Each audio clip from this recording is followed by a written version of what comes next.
Hello, this is episode 90 of Parenting with the Focused Mindset. 90, wow, we're only 10 away from the big 100. I might have to think of something fun to do, right, guys? Today we're going to continue our mini little series on bullying.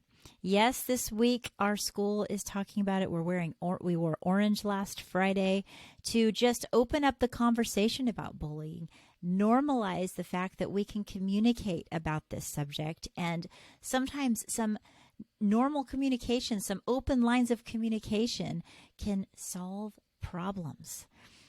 When we stay quiet, kids think, you know what, I don't know how to solve it, and they just internalize everything. Before you know it, their self-esteem drops, and they think that something's wrong with them. We want to avoid that.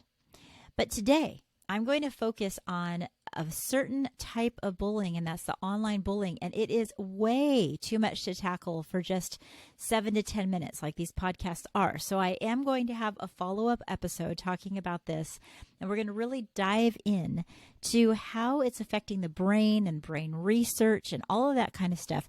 But today, let's just talk about when your child is being bullied or feeling bullied online. You know, this can happen in their favorite game. It can happen in a chat room. It can happen over a private chat. It can even happen in a school setting when there's a breakout room, if they're doing something online, and then the online bullying happens. The reason why I want to address this is because many of you might have situations like this happening and you don't even realize it. Because it's not happening in person, the child is kind of like, well, I just internalize it even more than what we just talked about. Because when it's out loud, it's outside of our brain, and it's kind of like we can process it different. But when children read the words or they're in a game, and it's not face-to-face, they internalize what's being said in a completely different type of way. So it is really important for you and I to be on top of this as far as in our families, knowing that it exists and knowing how to help kids deal with it. And I went into a classrooms recently and talked to classes about it, because I kind of go in there and I say, okay, let's talk about kindness. You know, I reframe it in a nice way and be like, when people aren't being kind online, what's the difference between online and in person?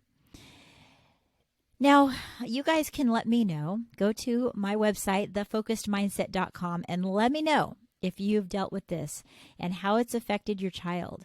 Because we've definitely all been a part of the conversation when a child expresses feelings of shame, doubt, and even suicidal thoughts due to things that have happened online that their parents were never aware of. We've heard these stories. Maybe it's come very close to home.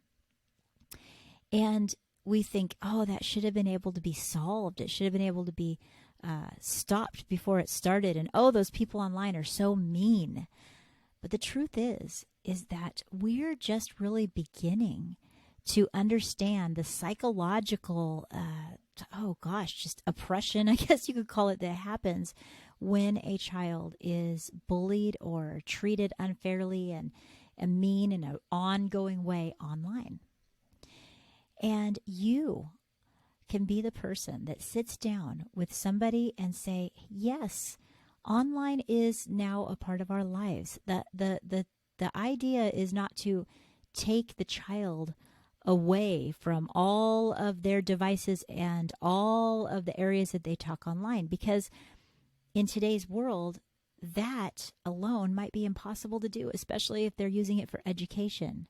But we need to approach this in a similar way as we would if it was face-to-face. What's the problem? And let's look to solve the problem. The problem is not always the person, but it's what they're doing. And a child has more power than they think. A child that's being told mean things online and they're being bullied, they begin to feel that they don't have any power. The truth is, in that situation, they have the most power. And this is the time when we can stand up and help our kids know exactly what they need to do, because they can shut down their device. They can walk away from the game. They can not play what they're playing. It feels like they can't because they love the game they're playing. But you know what? We need to really help our children stand up. Recognize when they feel icky about something. Recognize when something just happened that treated them unfairly. Then they walk about their day and they think, oh, I can't believe that person typed that or said that about me. They need to be ultra aware of that when they're on their games, and then be empowered enough to feel how great it feels to not engage in that. We don't have that same freedom face-to-face many times. Many times there's a face-to-face situation that we need to deal with, but online, no, they don't. And that's what I'm finding when I go into classrooms as a school counselor, where kids don't know the line. They don't know the boundary that they need to put up. They don't even know how to put up boundaries online. They don't understand that whole concept. So what I want you to do is look at ways that you can teach your kids about boundaries. What is the line that they should never, ever have crossed? They don't ever have to have crossed in their life. What is that line? What does it look like? What does it sound like? What does it feel like? Sit down and have that discussion with your child. And don't wait until it's too late. Start early. This is a proactive conversation, not a reactive conversation. Online feelings of being bullied starts so quickly. And like I said, because it's going straight into their brain and there's no processing of a face-to-face conversation, it can be more harmful because sometimes they keep it right there in their brain and they replay over and over and over again words of just unkind and cruelty. So, well, you know what I mean, being cruel, right? It's so critical that we are watching our kids and watching how they react even in our own home, because it's true that they could be bullied and they're just in the room right next to you and they're just playing a game and you just think it's no big deal. And then come to find out for weeks and weeks, someone's been hitting them up to play, but then making them the bad person and saying rude things, or slipping into a private chat where they just treat them horribly. Now, there's lots of different online topics, and that's why, like I said, we're going to tackle this at another time. But what I want to encourage you to do today, just in this week where we're thinking about bullying, is don't always assume that your child is being bullied face to face. Ask them about their online life. Ask them about the conversations and allow them to talk to you. And don't immediately go right to, that's it. We're throwing out the game. We're throwing out the computer. You're throwing out everything. Teach them about real boundaries. The boundary might be that they need to stop playing that game, but you need to walk through the process of how they can problem solve in a similar way that you would do face to face. Have you tried leaving a chat? Have you tried choosing to ignore it? Have you tried this and that?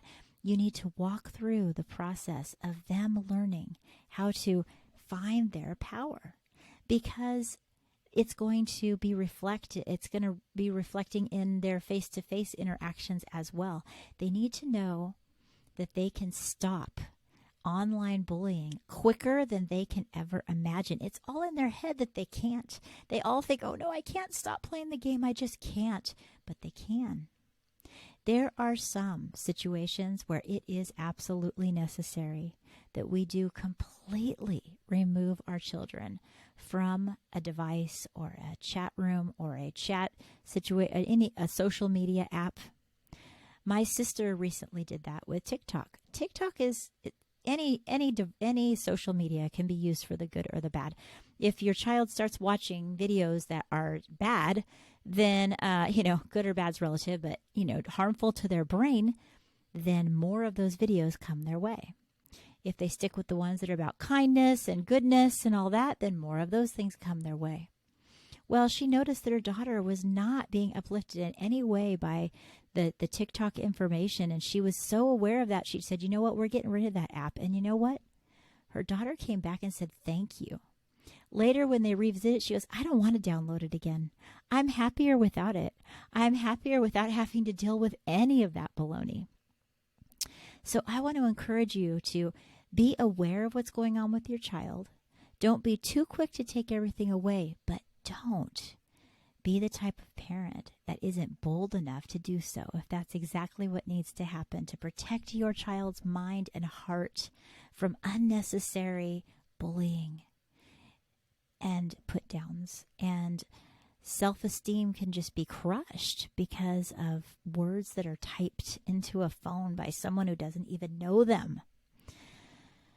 So, like I said, too much to tackle in this short time, but I just want to encourage you. Be involved, be aware, and be bold in your parenting, caring and bold. If your children feel heard and they also feel empowered and they understand what real boundaries look like, not only in person, but also in their internet and in their gaming space, they're really going to have a leg up. And it's going to be because of the input you put into their life. So don't forget to check my show notes. I'm going to give you all the helpful links. I'm going to give you the ways that you can contact me if you'd like to. And until next time, keep in touch and take care.